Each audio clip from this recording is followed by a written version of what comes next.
What up, though? Welcome to Woman Crush Every Day, where we discuss queer media, especially when it is black and especially when it is woman. I'm your host, Tang B, aka Sean B. Scribe. And I'm your host, Allison, aka Al Woo. And today we are going to discuss the play Skeleton Crew by Dominique Morisseau. But first, subscribe! You need to subscribe.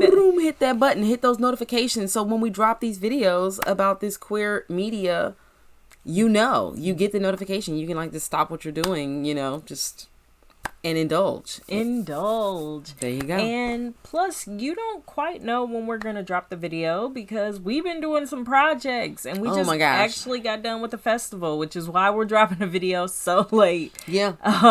So facts.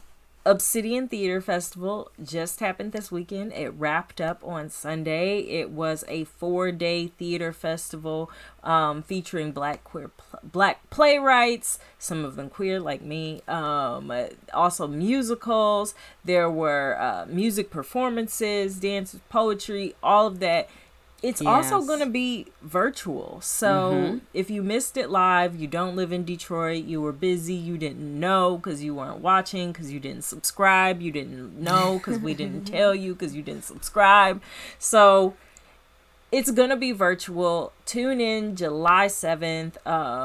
Go to obsidianfest.org to find out about how to get tuned in to the virtual festival, see the plays, the musicals, and the performances, and you're not going to regret it. We had a great time. Allison acted in the play. I did. I wrote a play. Boom. We had a great time. There were so many other good performances there and so many great people involved in the project. So that was a great whole spiel about Obsidian Theater Festival. So... And subscribing. Wow. You really did. You hit the 2 for 1 on that one. That was hot. So let's get into Skeleton Crew. Yes. Now, before we do this, there are hella spoilers that are coming. Oh, yeah. So if you haven't seen it, you should have seen it by now. What's wrong with you? But I'm just teasing. I feel like, choose your own adventure. If you want to stick around and listen to us totally drop all the beans, then all of them, then do all that. Of them. But if you want to wait, then I also understand waiting. This play just won so many accolades during this past Tony's Awards that just happened 2 weeks ago. Yes. At this point. So they were nominated. I'm going to do all their nominations for Best Performance by an Actress in a Feature Role in a Play. That was played by Felicia Rashad and won. Yeah. Won the Tony for that. But they were also nominated for Best Play, Best Scenic Design of a Play, and twice Best Scenic Design. 2 scenic designers were nominated for Tonys based off of this play. So... and it's one of my faves. Yeah, the fact that this play was nominated for Best Play and centers a queer woman, a black lesbian woman, as its central character, I think is beautiful and just amazing and speaks to a space that we're in right now to be able to showcase these stories. And it's so affirming. The work is just powerful. Dominique Morisseau's pen is fire. Just flame. Yeah. So, yeah. Yeah. So this play is also a part of a 3-part project that she did called the Detroit Project. You better have the book right there. So you can get the book. You can read all of the plays. Actually, they're a wonderful read. It's even, more invigorating to see it up on its feet on a stage. But you can definitely read the whole project. And it includes Paradise Blue, Detroit 67, and Skeleton Crew. And it kind of follows this chronological history, not the full history, obviously, of Detroit, but small stories of pivotal moments in Detroit's history. And so Skeleton Crew is about an auto factory on the brink of closure in 2008 in Detroit. And, I was in school in DC in 2008 in that time, but there was so much happening in the world and personally, foreclosures happening in the city at that time. Yeah. Big time. And yeah, that was just, a really, really tough financial time for the country. Yeah. I was in Kalamazoo, Michigan, graduating at that time and from undergrad, and my dad works for Ford Motor Company and has always been a part of UAW and union and all of that. So I feel super close to this story because I'm an auto factory kid. And I know I spent a lot of time in my childhood understanding that the auto factories were on the brink of closure because he was constantly going through periods of being laid off. And then when he wasn't laid off, he would be working overtime to basically plan for those times where we would be laid off. And it was interesting because we were very much a part of like the middle class Detroiters who were able to really make something off the auto factory. But as things started to wind down, I was able to notice how things would sometimes not even get tighter. My dad always kept it G. He always found a way to make it feel like it is abundance. But I know that there was stress. There was stress about what was happening. And what was going to happen with that retirement package up until he just recently had to retire and had to retire earlier than he was planning to. And that was causing him a lot of stress to think about that retirement package, which gets woven into this play. Yeah. Worrying about that retirement package and meeting that, that year quota, not quota so much, but that mark. Yeah. Meeting that mark is crazy. But here, let's go ahead and we can get into how we usually do. Yes. Cause it is dope to be able to talk about a play that's about our hometown, that takes place in our hometown. So we're excited. All right. But favorite moment of the play. What is your favorite moment? Favorite moment. We told y'all spoilers. So my favorite moment is when Reggie, who is basically the supervisor, there's another name for it, sorry,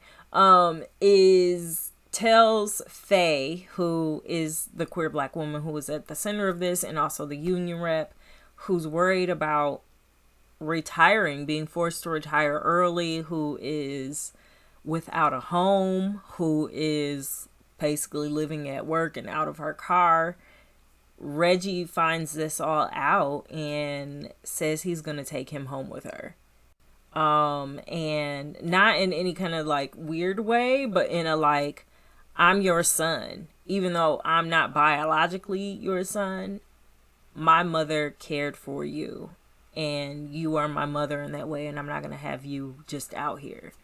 And that to me was just like so heartwarming on so many levels. Like, one, the acceptance of partners who were in love in same gendered, partners who were in love and not married, partners who were in love and shared their children with their partner, and that relationship was real for him too. Real to the point that he would make a real sacrifice and a real caring for. And then also thinking about her retirement package, and like that package is like how I care for myself, and for her to have somebody who is like, well, I would also care for you, is it just like you can feel the relief, of it's gonna be okay. Mm-hmm. Yeah, that was a really beautiful moment at the end of the story. And I mean, throughout this story, the way that we learn of Faye's obstacles in her life, the way that they're revealed, like first we put together that she's living in the factory. Well, actually, the very first thing is the plant is closing and she has to hold on to this secret. Tough. And then she's a union rep. And she's a union rep who is a fierce fighter for the team, has always been very vocal about protecting her people, but now she has this big secret. Then we find out that she's living at the plant. Mm-hmm. Then we find out she's living at the plant because she has gambled all her money away. And she's continuing to gamble at the plant. Continuing to gamble. Oh. She's gambling because she's trying to really hit a lick. She has been diagnosed with cancer and can't afford her chemo anymore, or can't afford, hospital, and then also worrying about losing her retirement package. There's just so many obstacles, and for Reggie to come in and say, I'm not gonna let you go down like that, was really dope. Yeah. Also, my favorite moment was at the end too. It's actually, there's a really close second on my favorite moment, but my first favorite moment is the way the story ends when, also throughout this, plants have been getting robbed. Okay, yeah. That's Somebody's also a little, getting these plants. They're, like we said, sheet metal, times are tough.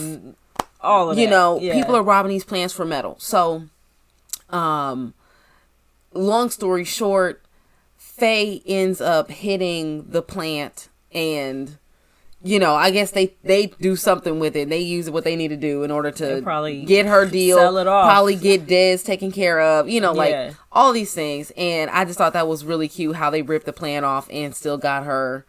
I don't think she didn't end up getting that package early, but she did still hit that final lick in the end. So that was one of my favorite parts. I just love that at the end. And I loved the moment when we realized that this isn't just a masculine woman, but this is a lesbian woman. Yeah. This is a woman who had a deep love for Reggie's mom. Yeah.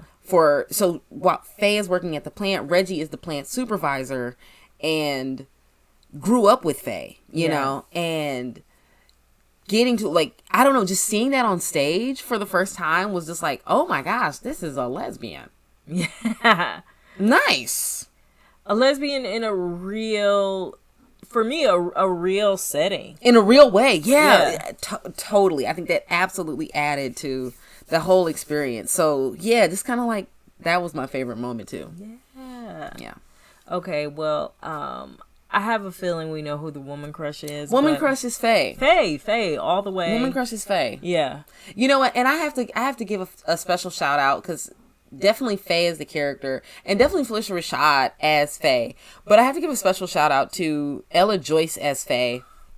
Ella Joyce played Faye the first time we saw Skeleton Crew, and she just did such a phenomenal job with that character, and I definitely have a woman crush on Ella Joyce as well. She played it when it ran in Detroit through Detroit Public Theater, and it was fantastic. The whole cast was fantastic. The setting was fantastic. The music was killer. Yeah, it was really, really beautiful. And the music of the play is Jay Dilla inspired, but also uses the sounds of the plant machines and the stamping machines going, and that is infused into it to make this really beautiful hip hop, but that still Detroit sort of electric sound within it.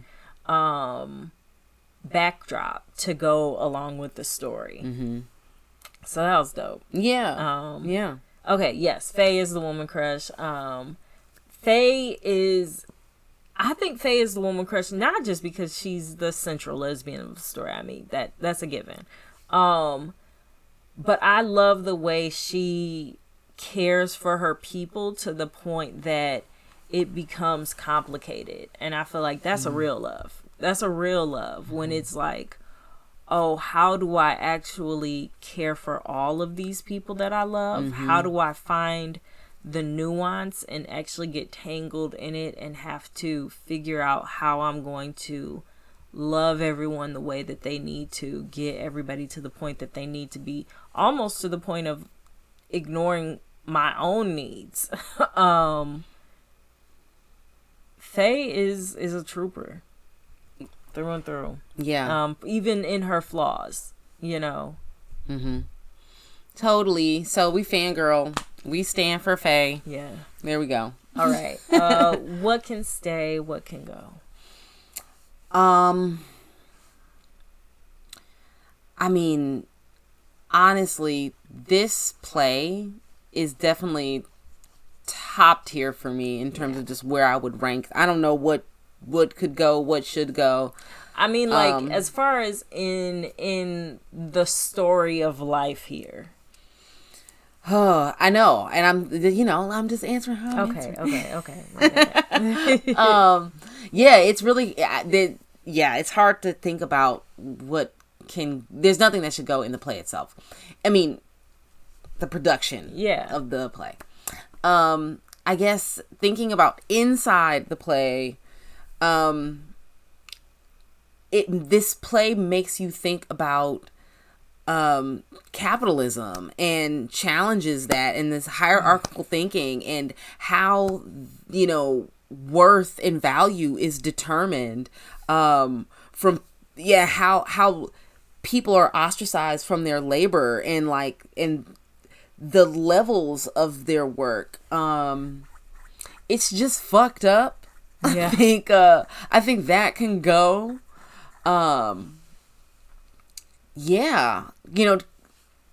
Having these characters who, and they're such well developed characters. So I don't think we mentioned everybody. No, we didn't talk about Shanita or we didn't really talk about Shanita and Des, who are two additional characters who work at the plant alongside Faye, and they have their own little dynamic. Shanita is I like pregnant. That. Mm-hmm.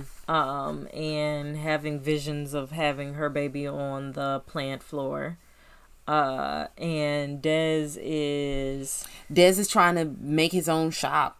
Yeah. He's trying to get his own shop and just trying to find the money to do that, and also stay safe in these streets because people are getting robbed. Yeah. So he's bringing guns to work to protect himself, and it really is a real picture of what was happening in Detroit, and yeah, in the early 2000s. It was a lot happening.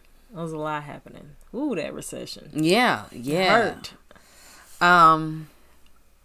So look and stay. Yeah. I guess I would speak to this kind of like what you said about Faye's love, know. But I would apply that to everybody, because we see such deep expressions of love for everyone. That's true. Yeah. Throughout the play, Yeah. Through all of their challenges, it's not about really hating each other. Yeah. People are loving very hard, and they're loving on each other very hard. So, and they challenge each other. Yeah. In that love. Yeah. I think, that can stay. I think that's really, really dope. Yeah. I heard this quote. Oh my gosh, where did this come from? Today, they're talking about, the quote was around, I'm listening to a book. And the book was quoting Jerry Maguire. And the quote was, I wish I could remember the quote. It's pretty much talking about how when these two people are saying man, when we're arguing, it's like, I'm fucking this up right now. I'm sorry. Just go ahead. It's like, I hate that we have to argue in order to communicate. And then the other person is like, I think we're finally talking. This is us finally being able to talk. Yeah. And I think that made me just think about a lot of times in Black culture where things maybe sound really aggressive. Mm-hmm. And aren't. It's really just honest. Yes. It's really I'm gonna be real with you right now. Yeah. And not play this political game. Absolutely. I'm just gonna talk. And this play has such rich speaking, and I think you sense it very well. Absolutely. That took a That's decade to awesome. get out. No, But it was good though. It was worth it. okay. Yes. I'm glad. I hope y'all feel the same. All right, what can stay, what can go for you? Okay, for me, what can stay is, definitely the love, the camaraderie. I think it's what you said just about the love that the crew had for each other. And in the same thing, what can go is the whole concept of a skeleton crew, which is like the minimum number of people that you need to keep something operating, which means everybody is going to be like stressed to the max. And to me, yeah, it goes into what you said about this whole thing about capitalism, and like the fact that Shanita is like on the floor continuing to work. And she's fine. She's not like having contractions. She's not fainting. She's not having morning sickness. She seems like agile and can do it. But I just get the sense like at the end of it, they're like, you can't even take doctor visits except on your lunch break and after work. Which, if you know about a plant shift, like, depending on they're working. I don't know what crew they're working. They must be working like the first thing in the morning crew. Yeah. Yeah. It just tells me, there aren't a lot of safety nets in place. There's not a lot of care in place for people. They're really tightening up and on the brink of going, and what that effect has on everybody else. The gambling was tough. I have a personal relationship with people gambling things away, like homes. And that was tough, and I think that's something that's important to put in the story. But if I were in the story myself, I'd be like, nah, this gotta go. Okay, we're gonna have to fix that. All in all, I just think it is a beautiful story. There's nothing on the level of the play itself that should go. The story is told, I think, in the way that it needed to be told, and it resonated for sure for me. The whole plants closing and the bad retirement packages, that can go in real life. Like, come on. I mean, we can't stop plants from closing. As time moves, people move, ideas move, technology moves, things will change. Change is God. God is change. Thank you, Octavia Butler, for explaining that. Like, it's the only thing that's true is change. But the way people don't take care of people, but are willing to use people and use their bodies and ruin their bodies and not put anything in place to take care of them should be criminal. Yeah. In a country that loves locking people up for assault, it should be criminal. Yeah. To not set somebody up with a great retirement package who gave their body to your product. That can go in life. Speak. So yeah. That's it. That's what I got. I don't have anything to add to that. Just snaps. Boom. Queer canon. Oh, okay. So where does this fit in the queer canon for me? When I think about Faye, it reminds me of being younger and not like in touch with identity and being afraid to even identify as queer or lesbian because there weren't lesbians to look up to. Yeah. There weren't examples of lesbians who have a life. Yeah. Like it was like lesbians didn't exist growing up, or like if you see somebody who was like a masculine presenting woman on the street, it was like, this looks like an old dyke. I know, like growing up, that was a fear of mine where I'm like, oh my God, I do not want to be an old dyke. Like, I have to grow out of this. Like, that's really like real feelings. And I think, it means so much to, one, come to accept, come to embrace, come to be like, I don't want to reject or hate these people and feel like you're missing something, I think this play brings us a character that we get her hustle, we get her heart, we get her compassion, we get her wisdom, and we also get people who love her. Yeah. We get people who aren't queer, and people who are queer. Yeah. You know what I'm saying? We get people who love her and affirm her. And she's like the OG. Yeah. Of the factory, and people respect her. They want her around.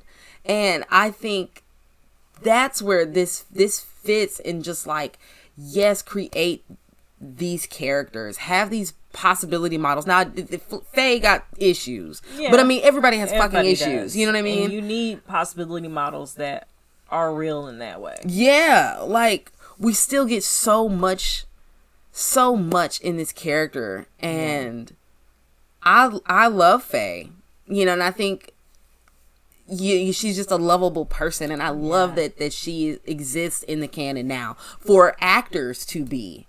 Too. Yes. On top of just one thing to have the story, but it's another thing for actors to embody the story and represent that person. And, for lesbians to have roles, and I mean, I don't necessarily want to go down like that lesbians have to play Faye or it's not authentic. No, but it doesn't have to be that. To be able to add that layer of authenticity, to know like, hey, this character is here, and if you identify as that, like, you can really be yourself. Yeah. On stage. Yeah. That's fire. Yeah. Fire. Thank you, Dominique Morisseau, for writing this phenomenal play that gets this a nomination for best play, bro. Stop playing. I couldn't agree more. I know I went off on a tangent, but I feel very passionately about this play and this character. Yeah. I support it 100%. I think Faye it brought me so much joy. And in going to see the play the first time, I didn't know that there was going to be a queer black woman in the play. Mm-hmm. And to see the role she played, and to see, just like you said, the respect that she had, that brought me so much joy and peace. Because we are getting more queer black women in television, a little bit of movies, got podcasts out here, music world, we out here. But still on stage, you don't often get these characters. And when you do get these characters, it's usually by queer identified playwrights. And I loved being able to see this character and identify with this character from a playwright that maybe I didn't expect it from, but also a playwright who I love the way that Dominique Morisseau writes characters, and especially writes characters based in a place that we've spent a lot of time. I've spent most of my life. You spent a lot of your life, majority of your life at this point here. And so it's just beautiful to see. Anyway, I'm supposed to be talking about queer canon. Where does this fit in the queer canon? I love having Faye as the one who is moving everything around. She's moving all the pieces.